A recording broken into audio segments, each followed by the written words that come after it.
Chapter 78, a sermon by Mrs. E. G. White, March 16th, 1890, Battle Creek, Michigan. I want to say a few words in reference to faith.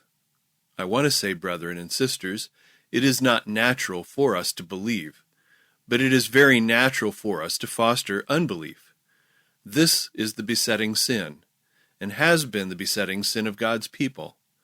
It has not been natural for me to believe for myself, and I've had very severe lessons on this point until I know that it is not safe for me to cherish for one moment any doubt. I never doubted the truth, but to cherish doubt in regard to myself and my work. Now I have great sorrow of heart. I have had nearly ever since the Minneapolis meeting, and I will tell you why. Because God has been speaking to me as He has done for the last 45 years, and I have presented these matters, and the brethren have known and have seen the fruits, and yet unbelief has come right in. But why? They will take the testimony of somebody else, and they will all be credulous in regard to that. Now when it comes to the manifest movement of the Spirit of God, if the Spirit was in their hearts, they would recognize it in a moment. But the trouble is the Spirit is not in them, and they never will search these things to see if they are so. The reason why I felt so at Minneapolis was that I have seen that everyone that has taken a position similar to the one they took in Minneapolis would go into the darkest unbelief. Have we not seen it acted over and over again? Then, when we see just how Christ was tried, when He came upon earth, when we see the hardness of the hearts, when we see what the enemy can do with human nature, putting unbelief into the heart, I should think it would be such a terror to our souls that we would not dare to open the heart to the miseries of unbelief and dwell in that atmosphere, such as there has been since we were in Minneapolis. Well, we wonder why Christ prayed with such an agony. It was not for His own sake, but it was because of the hardness of hearts, that notwithstanding He was the way, the truth, and the life, yet people were so hardened that they could not see it and accept it. And as you took their steps, here was my trouble. As they took their steps in the path of unbelief that day, others are taking the same steps this day, and my grief is the same as Christ's was. They are placing themselves where there is no reserve power that God has to reach them with. Every arrow in His quiver is exhausted. Now I feel this in every meeting where I have been. I have felt that there is a pressure of unbelief. It is just as evident as it ever has been. I can go among the unbelieving just as Christ spoke to the Samaritan woman, and the Samaritans came out and heard. I can go among those that have never heard the truth, and their hearts are more susceptible than those that have been in the truth and had the evidences of the work of God. But they excuse it all. Why, we did not know that some things were so and so. When we get the Spirit of God in our hearts, He will speak to us. There is the trouble. When they see that God is working in a certain line, they commence with all the power of brain and all the power of thought and all the power of talk, as it has been the case here, to stay the work of God. Let me tell you, the testimony will be this: Woe unto thee, Chorazin! Woe unto thee, Bethsaida! For if the mighty works which were done in you had been done in Tyre and Sidon, they would have repented long ago in sackcloth and ashes. Now I know what I am talking about, and as I do not expect to have many opportunities to speak to you, I will say again, fall on the rock. I have no hope for you unless you do.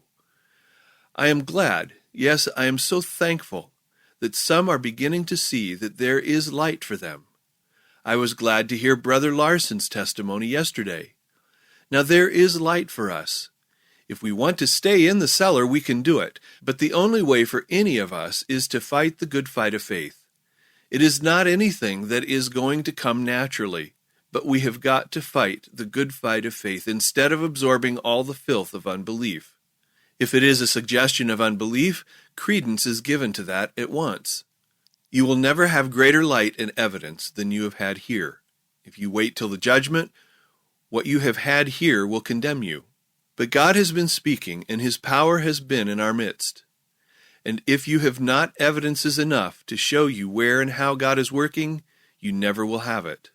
You will have to gather up the rays of light that you have had and not question so. But there are some things that are not explained. Well, what if everything is not explained? Where is the weight of evidence? God will balance the mind if it is susceptible for the influence of the Spirit of God. If it is not, then it will decide on the other side. They will come just exactly where Judas came. They will sell their Lord for 30 pieces of silver or something else. They will sacrifice everything to unbelief. I will tell you why it makes my heart so sad. It is because every such mind that is susceptible to unbelief, and the say-so of this one, and that works against the light and the evidences that have been presented since the Minneapolis meeting, I tell you, brethren, I am terribly afraid that they will fall at last. I am terribly afraid that they will never overcome. But the blood of the Lamb and the testimony of the Lamb must be on the right side of the question. When God is working, and they have got no light to know that he is working, and they just place themselves right under the enemy's power and work right in that line, then they make excuses and say they did not know. Oh, said Christ, if they had known that it was the Prince of Light, they would not have crucified him. Well, why did they not know? Well, if they had only known that these objections that we have been fighting were no objections, then they would not have done it. Well, is that any excuse? Why did they not know? They had the evidences of the Spirit, and it was only the false reasoning, perversion of words and positions, and the misunderstanding that has led them to this position of danger. Now I tell you, God will not be trifled with. God is a jealous God, and when he manifests his power as he has manifested it, it is very nigh unto the sin of the Holy Ghost to disbelieve it. The revealings of God's power have not had any effect to move and to stir persons from their position of doubting and unbelief. God help us that we may remove ourselves out of the snares of the devil. If ever a people needed to be removed, it is those that took their position in Minneapolis at that time on the wrong side. It is a true saying that we cannot do anything against the truth, but for it. The precious truth of God will triumph. It has the triumph in it, and it is not going to fall to the ground, but somebody will fall, just as in the days of Christ. They have their boundaries and lines, and God has got to work in their line. God disappoints people a good deal. He works right contrary to what they expect. The Jews expected, of course, they were going to be blessed with a Messiah. You see, there was no place for Christ. He had to make new bottles in order to put his new wine of the kingdom in. Just so he will here. The crown is there in the hands of Christ, but many will lose it. And why? Because they have not run the race. Now I have seen how the enemy works. He doesn't want to let go of the people here. But oh, let no soul go out from here with darkness, for he will be a body of darkness wherever he goes. He scatters the seeds of darkness everywhere. He carries all these seeds, and he begins to sow them, and it unsettles the confidence of the people in the very truths that God wants to come to his people.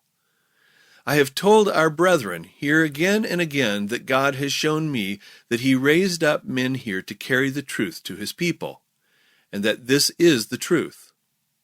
Well, what effect did it have on them? They were just the same, so that it should not be made of any account. What is the matter? Brethren, I say again, fall on the rock and be broken. Don't try to begin to make excuses. Well, here Christ says when they should bring their offerings and make confession of their sins, if afterwards they found that other things came to their remembrance, notwithstanding but one, they should come and make an offering for that. Now, brethren, we want to have the simplicity of Christ. I know that he has a blessing for us. He had it at Minneapolis, and he had it for us at the time of the General Conference here. But there was no reception. Some received the light for the people and rejoiced in it. Then there were others that stood right back, and their position has given confidence to others to talk unbelief and cherish it. Now, brethren, if you expect that every difficulty is going to be laid out in clear lines before you, and you wait until it is, then you will have to wait until the judgment, and you will be weighed in the balances and found wanting. Now, brethren, can there not be some means ensured by which we can have a season of prayer? My strength is about exhausted. If it is possible, I want to get away before the last atom of strength shall be gone here. Brethren, why not pray to God? Why not get in such a position that you can lay right hold of the hand of God? Why wait for God to humble us? Now God has been waiting for those men that have stood in the way to humble themselves. But the word has come to me, if they do not humble themselves, I will humble them. Now God will work. He will have the work prepared for his Spirit. There is to be a preparation for the last great day, and we want to come into a position where we can work unitedly with intense earnestness and courage for God.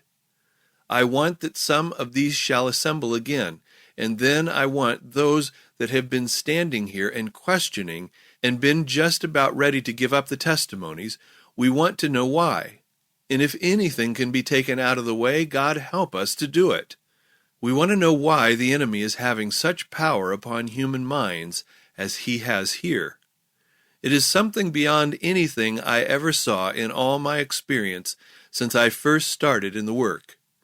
The people of God who have had light and evidences have stood where God would not let his blessings fall upon them. In the chapel hall, the power of God was all ready to fall upon us. I felt for a little time as though I could look right into glory, but the Spirit that was there drove it away. We want to understand how we are working. I speak these plain things because I know that there is nothing else that will do. We have tried to encourage in regard to faith. One brother thinks that Sister White doesn't understand her own testimonies. Heard that in Minneapolis. Why? Because the brethren did not agree with them. Well, there are some things that I understand. I understand enough to acknowledge the Spirit of God and to follow the voice of the shepherd. I understand that much.